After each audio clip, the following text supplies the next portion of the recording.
नमस्ते फ्रेंड्स, कैसे हैं आप सब? आई होप कि आप लोग अच्छे होंगे और मॉनसून के सीज़न को एंजॉय कर रहे होंगे।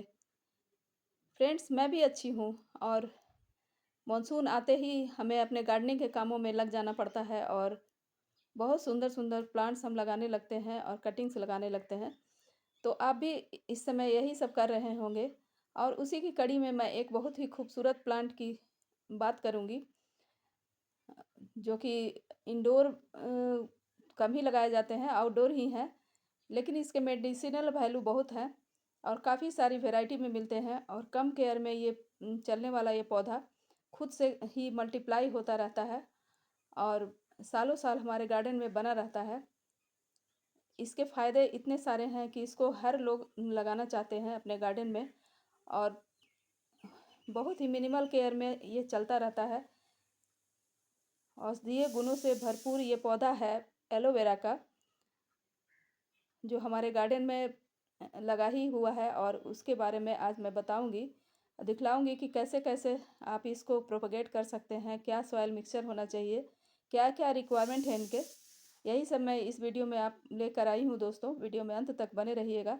सारी केयर टिप्स मैं बताऊंगी और चैनल में नए हैं तो सब्सक्राइब कीजिएगा और छोटी सी कमेंट ज़रूर कीजिएगा कि मेरी वीडियो कैसी लगी। तो आइए वीडियो को शुरू करें। Hello friends, welcome back to my channel. Friends, ये बहुत ही खूबसूरत पौधा एलोवेरा का है जिसके कई सारे फायदे हैं, जो औषधीय गुणों से भरपूर है और हमारे चेहरे के लिए, हमारे बालों के लिए, हमारे इनर सेल्फ के लिए बहुत ही ज़रूरी पौधा है और इससे कई सारी दवाएं बनाई जाती हैं। कॉस्मेटिक्स में इसके यूज़ होते हैं और कई सारी वैरायटी में मिलता है। इसके जेल जो हैं जलने पर, कटने पर यूज़ किया जाता है और हमारे पेट के लिए भी रामबाण औषधि के रूप में ये जाना जाता है। टैनिंग हो जाए चेहरे पे, एक्ने हो या अपने आप को रिजुविनेट करने के लिए और एंटी एजिंग प्रॉपर्टीज़ के लिए भी ये जाना जाता है। इसके इसके ऑर्नामेंटल प्लांट्स भी होते हैं, वैरायटी इसकी ऑर्नामेंटल भी होती है, जो देखिए कितने खूबसूरत-खूबसूरत होते हैं। तो इसको आप ज़रूर लगाएँ अपने गार्डन में और बहुत ही खूबसूरती तो ऐड करें ही, साथ ही इसके मेडिसिनल वैल्यू के कारण अपने सभी उपचारों में इसका यूज़ करें। तो आइए इसी पौधे की हम बात करें।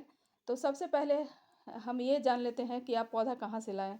पौधा आप नर्सरी से तो आसानी से ला सकते हैं, लेकिन मैं रिकमेंड यही करूँगी कि आपके आस-पड़ोस में अगर किसी के यहाँ है ये पौधा, तो आप उनसे एक छोटा पप माँग लें, क्योंकि ये बहुत जल्दी मल्टीप्लाई होता है और एक पप देने में आपको कोई भी नहीं हिचकिचाएँगे।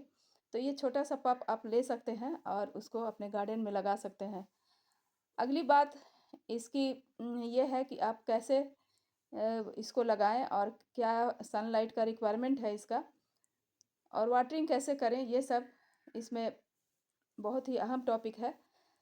दोस्तों, जब पौधा ये मैच्योर हो जाता है, इसमें फ्लावर भी आने लगते हैं और फ्लावर जब मैच्योर हो जाते हैं तो इसमें बीज भी बनते हैं, तो बीज से भी आप इसके पौधे लगा सकते हैं। लेकिन ज़्यादातर ये छोटे-छोटे पप से ही लगाया जाता है। कई जगह कई लोग कटिंग से भी इसको प्रोपेगेट करते हैं, लेकिन कटिंग से प्रोपेगेट करने में काफ़ी टाइम लगता है। दोस्तों, हमारे गार्डन के लिए ये रूटिंग हार्मोन का भी काम करता है। अगर आप कटिंग लगा रहे हैं तो इसके जेल में डिप करके लगाएँ तो कटिंग का लगना तय ही है और हमारे यहाँ इसका फर्टिलाइज़र के रूप में भी यूज़ होता है। इसके जेल और इसके पत्तों को पीस कर आप फंगिसाइड की तरह भी यूज़ कर सकते हैं और फर्टिलाइज़र की तरह पे भी। तो इसके कई सारे बेनिफिट्स हमारे गार्डन के लिए भी हैं और हम ह्यूमन बीइंग के लिए तो है ही हैं। सबसे पहले हम वाटर रिक्वायरमेंट की बात कर लें। चूँकि ये सैकुलेंट ग्रुप का पौधा है, इसलिए इसमें इसके पत्तों में काफ़ी सारी वाटर एब्ज़ॉर्ब होते हैं या वाटर कंटेंट्स रहते हैं, तो इसको बहुत ज़्यादा वाटर की ज़रूरत नहीं होती है। हीट टॉलरेंट पौधा भी है, ये मरुस्थल का पौधा है, तो अपने आप में ये पानी बहुत स्टोर करके रखता है, इसलिए इसको वाटरिंग की ज़्यादा ज़रूरत नहीं है। ठंड में अगर हम 1 महीने में 1 बार भी इसको पानी दें तो काफ़ी है। गर्मियों में कम से कम 15 दिन या जब मिट्टी पूरी तरह से सूख जाए तब इसको पानी दें और पानी जब दें तो पूरे अच्छे तरह से पानी दें। तो ये बहुत ज़रूरी है। ये पौधा मेरा ओपन में बिल्कुल रखा रहता है, ये हीट भी सहता है और पानी भी सहता है और ठंड भी सहता है। दोस्तों जब हमारे यहाँ काफ़ी गर्मियाँ थी तो ये बिल्कुल पीला हो गया था, इसके पत्ते बिल्कुल पीले हो गए थे और लग रहा था कि सूख जाएगा। लेकिन जैसे ही बरसात आई और इसने जब पानी अब्जॉर्ब किया तो फिर से इसके पौधे हरे हो गए। तो यही समझिए कि ये कितना ज़्यादा हार्डी प्लांट है।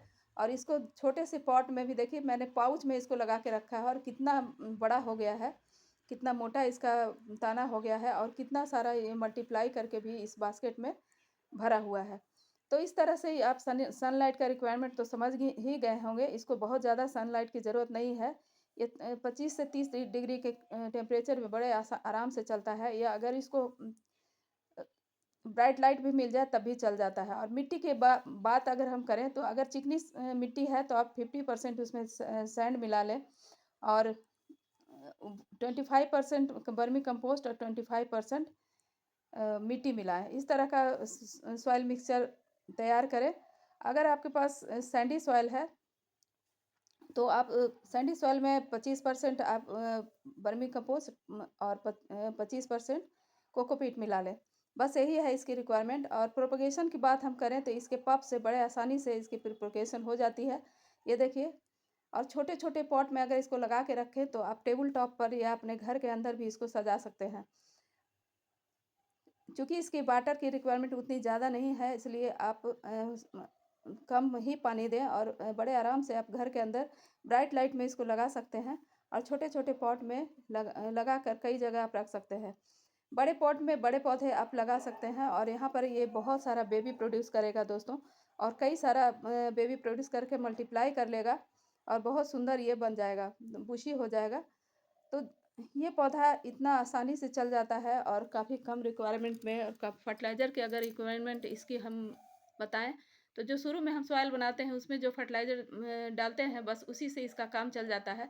लेकिन अगर हम गर्मियों में वर्मी कंपोस्ट की टी देते हैं या काउडंग कंपोस्ट की टी बनाते हैं तो लिक्विड फर्टिलाइज़र में हम उसको डाल सकते हैं। बस इससे ज़्यादा इसकी फर्टिलाइज़र की रिक्वायरमेंट नहीं है। अगर इसकी पत्तियों की टिप सूखने लगे तो समझ जाना चाहिए कि या तो इसकी हेवी वाटरिंग हुई है या वाटरिंग ये मांग रहा है। ज़्यादातर ये पौधा ओवर वाटरिंग से ही मरता है दोस्तों, इसलिए पानी की रिक्वायरमेंट इसकी कम है। ये समझकर ही पानी दें कि पूरा गमला पूरी तरह से सूख गया है। अब इसकी टाइप्स की वैरायटी की बात करें तो इसके बहुत सारे ऑर्नामेंटल वैरायटी होते हैं जो काफ़ी खूबसूरत होते हैं और सभी की मेडिसिनल वैल्यू नहीं होती है दोस्तों। इसलिए अगर कोई अपने हेल्थ के लिए यूज़ करता है तो चिकित्सक के सलाह से ही यूज़ करें। ये देखिए कितनी सुंदर वैरायटी है, ये एलोवेरा की ही वैरायटी है और बहुत ही खूबसूरत ये है और अपने घरों में लगाने के लिए इंडोर प्लेस में बहुत ही अच्छा प्लांट है। तो ये सब हुए कुछ फ़ायदे की बात।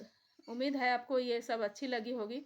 अच्छी लगी तो एक लाइक तो बनता ही है दोस्तों, और चैनल में नए हैं तो सब्सक्राइब भी करना मत भूलिएगा और बेल आइकन को प्रेस भी करिएगा ताकि नई वीडियो की नोटिफिकेशन उसी से मिले।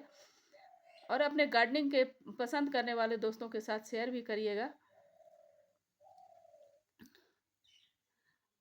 तो मिलती हूँ एक नई वीडियो में एक नए टॉपिक के साथ, तब तक के लिए okay bye bye my friends, thanks for watching, take care.